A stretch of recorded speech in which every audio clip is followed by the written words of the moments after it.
திருச்செந்தூர் முருகன் கோவிலில் வரும் 7ஆம் தேதி கும்பாபிஷேகம் நடைபெற உள்ள நிலையில் யாகசாலை மண்டபம் அமைக்கும் பணி இறுதிக்கட்டத்தை எட்டியுள்ளது. இது தொடர்பான கூடுதல் தகவல்களை எமது செய்தியாளர் ஆனந்தனிடம் கேட்கலாம். ஆனந்த், வணக்கம். இது பற்றிய விரிவான விவரங்கள் என்ன? வணக்கம்.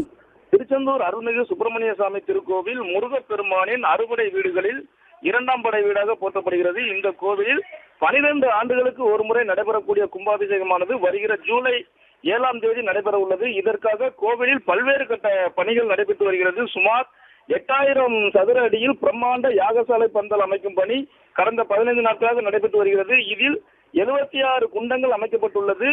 மேலும் சண்முகருக்கு மட்டும் யாகசாலையில் 49 குண்டங்கள் அமைக்கப்பட்டுள்ளன. அதில் தலைமை கும்பபீடமாக அமைக்கப்பட்டுள்ள பஞ்சாசன வேதிகையானது 5 தலை நாகம் சுற்றி 8 நாக சிம்மாசனம் பத்மாசனம் அமைத்து சண்முகருக்கு கும்பமேடை அமைக்கப்பட்டுள்ளது. இந்த யாகசாலை மண்டபத்தை சுற்றிலும் 6 முருகனின் தோற்றம் வரையப்பட்டு முருகப்பெருமானின் வரலாற்றை கூறும் வகையில் வர்ணம் தீட்டப்பட்டுள்ளது.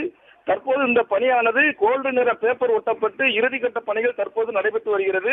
வருகிற ஜூலை 7ஆம் தேதி கும்பாபிஷேகம் நடைபெற உள்ள நிலையில் 1ஆம் தேதி முதல் துவங்கி 12 கால யாகசாலை பூஜைகள் இதில் நடைபெற உள்ளது. விவரங்களுக்கு நன்றி ஆனந்தன்.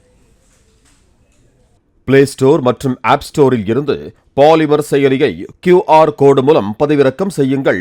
செய்திகளை உடனுக்குடன் பெறுங்கள்.